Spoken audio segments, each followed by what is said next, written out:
presented by Pal Music. Pal Music. भूला ना जय हरानी तो प्यार के निशानी, भूला ना जय हरानी तो प्यार के निशानी। जाना हम के बोलै ह मिले ससुरा से अइह काटल जाई हमनी के तो जाने। भूला ना जय हरानी तू प्यार के निशानी, भूला ना जय हरानी तू प्यार के निशानी।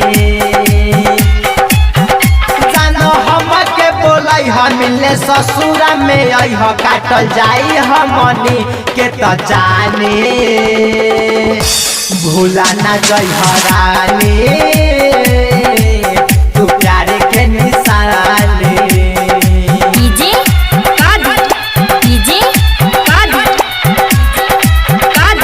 हट सीधी हट सीधी।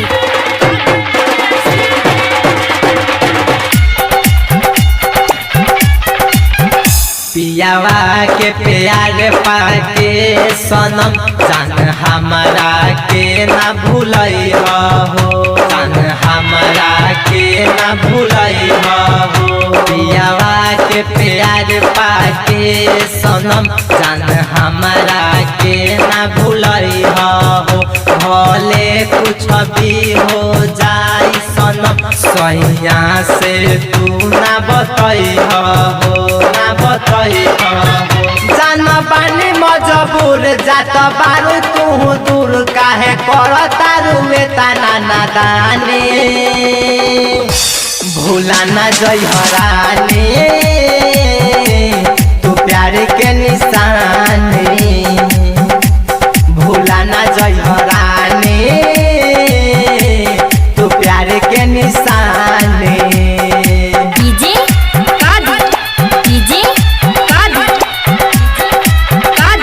हट सीधी हट सीधी।